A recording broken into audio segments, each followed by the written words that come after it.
اعوذ باللہ من الشیطان الرجیم بسم اللہ الرحمن الرحیم وَكَذَلِكَ يَجْتَبِيكَ رَبُّكَ وَيُعَلِّمُكَ مِن تَأْوِيلِ الْأَحَادِيثِ وَيُتِمُّ نِعْمَتَهُ عَلَيْكَ وَعَلَىٰ آلِ يَعْقُوبَ كَمَا أَتَمَّهَا عَلَىٰ أَبَوَيْكَ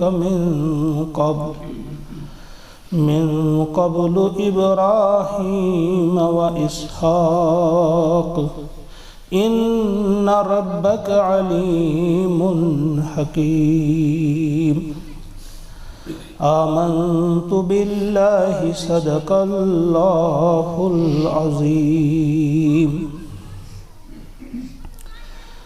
سورہ یوسف کل ہم نے یہ شروع کی۔ الف لام را کے بارے میں کل بھی ہم نے بتایا تھا کہ یہ حروف مقطعات ہیں۔ کچھ علماء نے اس کے بارے میں کہا ہے کہ اس سے مراد الف سے مراد اللہ، لام سے مراد لی اور را سے مراد ہے تربیہ، ربوبیت جس کو ہم کہتے ہیں پالنا۔ اس سے مراد یہ ہے کہ اللہ تعالیٰ فرماتے ہیں کہ میں ہی ہوں جو مربی ہوں، تربیت کرتا ہوں، یعنی ربوبیت پالنے والا جو ہے رب میں ہی ہوں۔ چونکہ اس قصے میں اس کی جو خاص جو اس کا موضوع ہے وہ یہی ہے کہ اللہ تبارک و تعالیٰ کس طرح سے پالتا ہے۔ اگر سوتیلے بھائی یوسف علیہ السلام کو اس گہرے کنویں میں پھینک دیتے ہیں تو اللہ تعالیٰ کس طرح سے اس کنویں کی گہرائی سے اٹھا کر تخت پر بٹھا دیتا ہے، وہاں سے کیسے نکالا، پھر کیسے بادشاہ کے گھر میں پرورش ہوئی، تو وہاں سے کس انداز سے قید خانے میں پہنچے اور قید خانے سے نکل کر کس انداز سے وہ تخت پر بیٹھے۔ وہ یہ سب کچھ اللہ ہی کے اختیار میں ہے۔ کچھ لوگوں کا یہ ماننا ہے، لیکن ہمیں پھر بھی وہی بات یاد رکھنی چاہیے کہ یہ جو حروف مقطعات ہیں یہ ایک راز ہے اللہ اور اللہ کے نبی علیہ السلام کے درمیان۔ فائنل کوئی بھی اس معاملے میں نہیں کہہ سکتا کہ اس کے آخری معنی کیا ہیں۔ اس کے بعد ایک اور چیز جس کی طرف اس وقت ہم اشارہ کریں گے کہ ہم نے اس کو اتارا قرآناً عربیہ، قرآن عربی، عربی میں اتارا۔ کل بھی اس بارے میں ہم نے گفتگو کی تھی کہ چونکہ پہلے جو مخاطب تھے وہ عرب تھے، جن کی ایما پہ یہ سوال کیا گیا تھا وہ بھی عربی جاننے والے تھے، گویا انہیں کہا گیا کہ یہ عربی میں ہے تاکہ آپ ٹھیک طرح سے سمجھ سکو۔ کچھ مفسرین نے کہا ہے کہ عربی زبان کے اندر وہ گہرائی ہے، وہ وسعت ہے، اس کے اندر وہ خوبی ہے کہ پوری دنیا کے انسان اگر کسی ایک زبان پر جمع ہو سکتے ہیں، کسی ایک زبان کو اگر سمجھنا ہوگا جو سب سے زیادہ ان کے لیے آسان ہو تو وہ ہے عربی زبان۔ اس میں پھر سارے ہی لوگ آ جاتے ہیں کہ دنیا کے تمام انسانوں ہم نے اس لیے عربی قرآن اتارا کہ آپ کے لیے بھی آسانی ہو، آپ بھی اس کو اچھی طرح سے سمجھ سکیں۔ اس لیے ہم سے کہا گیا ہے کہ عربی زبان سے محبت کرو۔ حضور نے فرمایا صلی اللہ علیہ وسلم کی اس زبان کو سیکھو 3 وجوہات کے بنا پہ۔ پہلی وجہ انہ لسان القرآن، کہ یہ قرآن کی زبان ہے۔ دوسری انہ لسان الرسول، یہ رسول کی زبان ہے۔ اور یہ لسان اہل الجنہ ہے، یہ جنتیوں کی زبان ہے، جنت میں یہی زبان ہوگی عربی زبان۔ کسی شاعر نے کہا ہے سنا ہے کہ ہوگی وہاں، سنا ہے کہ وہاں ہوگی بولی عرب کی، مگر ہم نے سیکھی ہے انگلش غضب کی۔ یعنی ہم نے تو سنا ہے کہ وہاں عربی زبان ہی میں گفتگو ہوگی جنت میں، لیکن ہم انگلش کے پیچھے بھاگتے پھر رہے ہیں۔ ٹھیک ہے، ہماری جان پہچان ہونی چاہیے، ہمیں ہر زبان سے محبت ہونی چاہیے، سیکھنی چاہیے ہر زبان، لیکن عربی زبان کی اہمیت سب سے زیادہ ہے، جس عربی کی طرف بہت کم توجہ دی جاتی ہے۔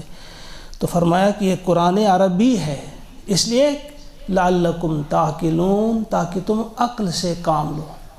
یہاں واضح ہو جاتا ہے 49 ٹائمز جو ہے یہ عقل کا استعمال، جو عقل کے بارے میں ابھارا ہے قرآن نے، یہ وہ دین نہیں ہے کہ جو ہم سے کہے، آپ سے مطالبہ کرے کہ آنکھیں بند کر کے چلو، نہیں، بلکہ یہ دین زور دیتا ہے آنکھیں کھولنے پر۔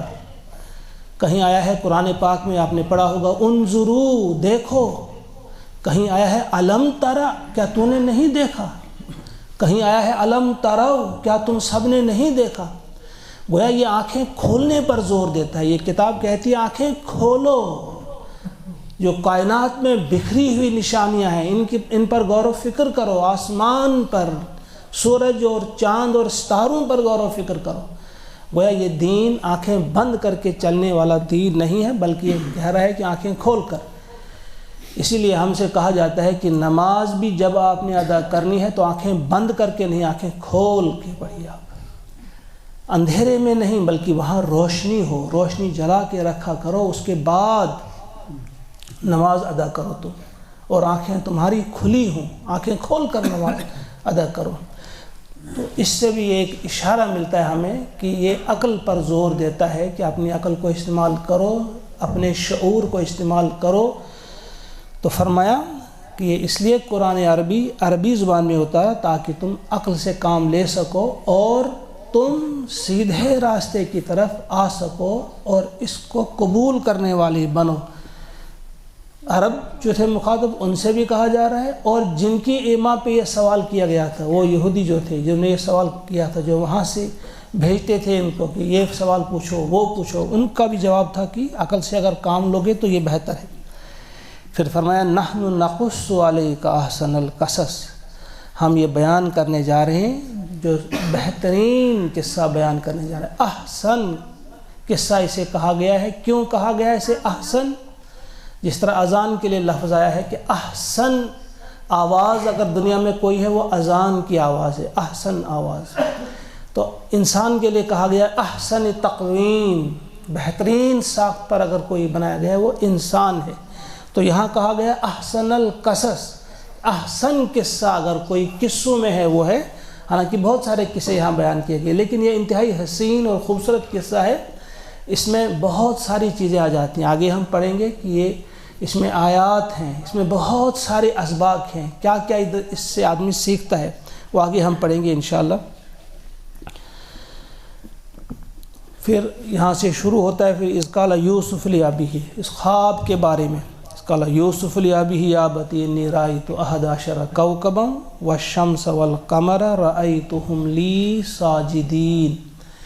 خواب کے بارے میں کہا گیا ہے کہ جب خواب انہوں نے دیکھا 11 ستارے، سورج اور چاند، کہ وہ مجھے سجدہ کر رہے ہیں، یوسف علیہ السلام نے کہا، تو ابا جان نے کیا کہا؟ اس میں بھی بہت بڑا سبق ہے ہمارے لیے۔ قال یا بنی، اے میرے بچے، اے میرے بیٹے، لا تقصص رؤیاک، یہ اپنا خواب بیان نہ کرنا آپ علی اخوتک، اپنے بھائیوں کے سامنے۔ یہاں جب آپ غور کریں گے ان الفاظ پہ تو آپ کے سامنے بات آ جائے گی کہ تربیت کیسے کرنی ہے اپنے اولاد کی، اپنے بچوں کو کیسی تربیت دینی ہے۔ اپنے بچوں کی تربیت کے لیے بہترین اس میں اشارہ ہے، اور ہم سب کے لیے کہ ہم کوئی بھی کام جو ہے غیر ضروری طور بولتے رہتے ہیں۔ کوئی چیز ہم نے دیکھی، کسی چیز کے بارے میں ہم نے کوئی جانا تو ہم ایک سے دوسرے سے، کوئی انعام آپ کو ملا تو سب سے کہہ دیتے ہیں۔ تو یہاں جو بات کہی جا رہی ہے کہ حاسدوں کے سامنے اپنی کسی نعمت کا اظہار نہیں کرنا چاہیے۔ وہ حاسد جو ہیں، حسد کرنے والے، وہ آپ کو نقصان پہنچائیں گے۔ کوئی اچھا خواب بھی آپ دیکھیں گے، کسی صرف اپنے استاد سے آپ کہہ سکتے ہیں، جو آپ کا کوئی شیخ ہو، مربی ہو، اس کے سامنے بیان کر سکتے ہیں، ہر ایک کے سامنے مت بیان کرو۔ اسی طرح سے کوئی بھی انعام آپ پہ اگر اترا ہے، کسی قسم کی عزت آپ کو ملی ہے اللہ کی طرف سے، کوئی بھی اچھی بات ملی ہے، سب کے سامنے اس کا تذکرہ کرنا بہتر نہیں ہے۔ لا تقصص رؤیاک علی اخوتک۔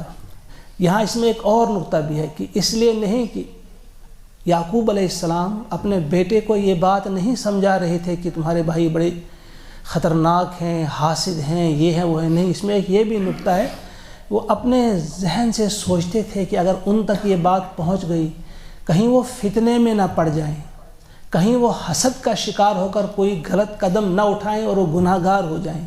گویا ان کی بھی محبت تھی یعقوب علیہ السلام کے دل میں، تو کسی قسم کا کسی گناہ کا موقع انسان نہیں دینا چاہیے کسی کو۔ کوئی ایسی بات اس لیے نہ کہیں کہ کسی کو گناہ کا موقع ملے، کسی اللہ کی نافرمانی کا موقع ملے۔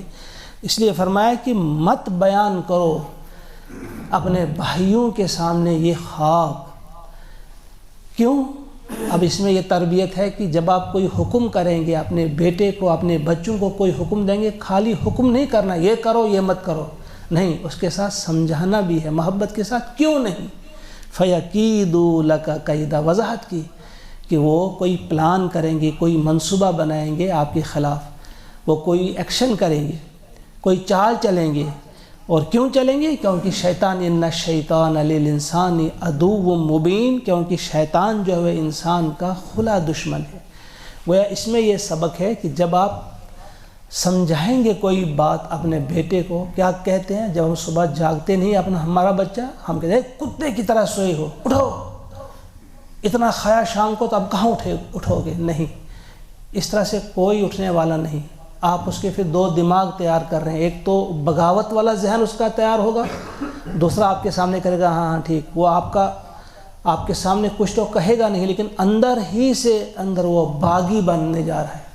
اس میں صرف بیٹا اور باپ کا ہی رشتہ نہیں، بلکہ ہر ایک کے لیے، استاد اور شاگرد کا، جو بھی مربی ہوگا، تربیت دینے والا ہوگا، اس انداز سے وہ تربیت کرے کہ نفرت کے الفاظ اس کی زبان پہ نہ ہوں، غصہ اس کے قریب نہ پھٹکے، بلکہ پیار سے، محبت سے سمجھائے۔ بڑی مثالیں ہیں ہمارے سامنے، اگر ہم سیرت کا مطالعہ کریں گے۔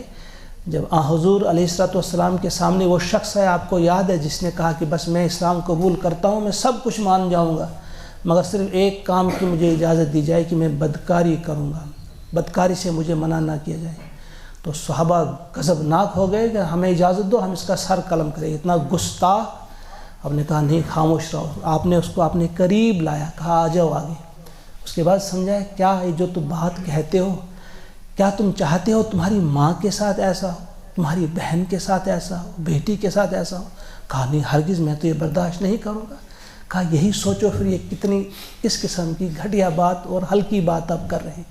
بڑے پیار سے سمجھایا، وہ سمجھ گیا۔ تربیت کا انداز۔ اسی طرح سے ایک صحابی اپنا واقعہ بیان کرتے ہیں کہ بچپن میں میری عادت تھی کہ میں جب بھی مجھے بھوک لگتی، کسی کے بھی کھجور کے پیڑ سے کھجور اتارتا کھاتا۔ کہا ایک بار کسی نے میری شکایت کی تو حضور علیہ السلام نے مجھے بلایا، تو اب میں تھر تھر کانپ رہا ہوں کہ اب شاید میرے ہاتھ کاٹ دیں گے، چوری کا الزام لگا ہے۔ کہ بہت گھبرایا ہوا گیا میں، لیکن حضور صلی اللہ علیہ وسلم نے کہا آگے آ جاؤ، تو میرے سر پہ ہاتھ رکھا۔ کہا میرا آدھا غم دور ہو گیا کہ نہیں، کوئی اچھی بات ہے۔ کہ اس کے بعد کہا اچھا آپ کھجور کھاتے ہو؟ کہا ہاں کھاتا ہوں یا رسول اللہ، جب بھوک لگتی ہے تو کسی کے پیڑ سے بھی اتار کے کھاتا ہوں۔ تو پھر آپ نے بڑے پیار سے سمجھایا کہ دیکھو جو گری ہوئی کھجوریں ہوتی ہیں آپ کھا سکتے ہیں، ایک مسئلہ سمجھا دیا۔ جو گری پڑی کھجوریں ہوں گی آپ اٹھا کر وہ کھا سکتے ہو، لیکن درخت سے آپ مالک کی اجازت کے بغیر نہیں کھا سکتے۔ پھر وہ خود کہتے ہیں کہ پھر پوری زندگی آج تک میں نے کبھی کسی بھی چیز کو ہاتھ نہیں لگایا مالک کی اجازت کے بغیر۔ تو یہ ہے تربیت کا انداز۔ اور وہ واقعہ بھی آپ نے سنا ہے کہ مسجد میں ایک یہودی نے پیشاب کر دیا، تو صحابہ دوڑے اس کو مارنے کے لیے، تو آپ نے روکا کہ اس کو پورا کرنے دو اپنا کام، اس کو مت چھیڑو۔ اب اس کے بعد بڑے کہا کہ لاؤ پانی، اب اس کو پانی سے بہا دیں گے، صاف کریں گے۔ اور پھر اس سے سمجھایا بڑے پیار سے کہ دیکھو یہ مسجد ہے، مسجد اللہ کی عبادت کے لیے ہوتی ہے، یہ پیشاب پاخانے کے لیے نہیں بنائی جاتی۔ بڑے پیار سے سمجھایا کہ وہ بڑا متاثر ہوا، وہی یہودی بہت زیادہ متاثر ہوا۔ تو یہاں اس میں یہ ہے کہ جب آپ کسی کو کوئی بات سمجھائیں، کسی چیز کا حکم کریں، صرف حکم نہ کریں بلکہ اس کی وضاحت بھی کریں۔ یہاں وضاحت کی کہ کیوں نہیں کریں گے آپ اپنے اس خواب کو بیان اپنے بھائیوں کے سامنے، کیونکہ خدشہ ہے کہ کہیں وہ کوئی چال نہ چلیں۔ فَيَكِيدُوا لَكَ كَيْدًا، کیوں چلیں گے وہ چال؟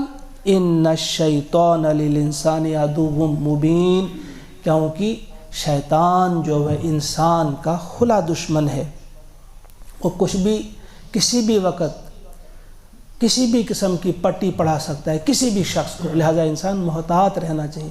ہم سب کے لیے اس میں سبق ہے۔ کبھی کبھی ہم غلط قسم کے ڈیسیجن لیتے ہیں، ہم یہ نہیں سمجھتے ہیں کہ ہمارے اندر سے جو آواز آ رہی ہے میری اپنی ہے یا شیطان کی۔ اللہ نے شیطان کو یہ طاقت دی ہے کہ جب ہم کوئی چیز سوچتے ہیں ہم کہتے ہیں کہ یہ میری سوچ ہے، یہ میرا خیال ہے، لیکن ہوتا ہے وہ شیطان کا خیال، ابلیس کا خیال۔ اسی لیے بہت کرم ہوتا ہے اللہ کا اس پہ، جسے فرقان عطا کیا کرتا ہے اللہ تعالیٰ۔ فرقان ہوتا ہے فرق کرنے والی چیز، جو اس آواز کو پہچانتا ہے کہ میرے اندر سے جو آواز آ رہی ہے یہ میری اپنی ہے یا شیطان کی ہے۔ اس کے بعد اب آج کی جو آیت میں نے آپ کے سامنے پڑھی، اس کا ترجمہ رکھوں گا، یہیں پہ بس کریں گے۔ فرمایا وَكَذَلِكَ، اور ایسا ہی ہوگا۔ اللہ تعالیٰ فرماتے ہیں وَكَذَلِكَ، یعقوب علیہ السلام نے جواب دیا اس خواب کو سن کر، وَكَذَلِكَ یعنی بالکل ایسا ہی ہوگا جیسا آپ نے خواب دیکھا ہے، بالکل ایسا ہی ہوگا۔ کیا ہے وہ؟ اس کی تعبیر بتا رہے ہیں، یجتبیک، منتخب کرے گا آپ کو، ربک، آپ کا رب، یوسف تیرا رب تجھے منتخب کرے گا، تجھے چن لے گا، کس کے لیے؟ اپنے خاص کام کے لیے، گویا نبوت تمہیں عطا ہوگی۔ وَيُعَلِّمُكَ، اور سکھائے گا تمہیں، مِن تَأْوِيلِ الْأَحَادِيثِ، باتوں کی تہ تک پہنچنا۔ تعویل الاحادیث کا مطلب صرف یہ نہیں کہ خوابوں کی تعبیر سکھائے گا، یہ بھی ایک مطلب ہے اس کا، خوابوں کی تعبیر سکھائے گا، لیکن یہ بڑا وسیع المعنی لفظ ہے۔ اس کے معنی یہ ہے کہ معاملہ فہمی آپ کو سکھائی جائے گی، کسی معاملے کی تہ تک کیسے پہنچا جاتا ہے وہ چیز بھی آپ کو سکھائی جائے گی۔ وَيُتِمُّ نِعْمَتَهُ عَلَيْكَ، اور وہ تمام کرے گا اپنی نعمت، مکمل کرے گا اپنی نعمت آپ پر، وَعَلَىٰ آلِ یعقوب، اور آل یعقوب پر، کما، جس طرح سے، اتمہا، اس نے تمام کی، مکمل کی، علی ابویک، آپ کے باپ دادا پر، من قبل، پہلے، ابراہیم و اسحاق، یعنی ابراہیم اور اسحاق۔ اپنا نام یعنی خود سے نکال لیا، اپنا نام جان بوجھ کر یہاں نہیں رکھا۔ یعقوب علیہ السلام نے کہا جیسے ابراہیم اور اسحاق پر تمام کی اس نے اپنی نعمت، تم پر بھی اور تمہارے آل یعقوب پر بھی کرے گا۔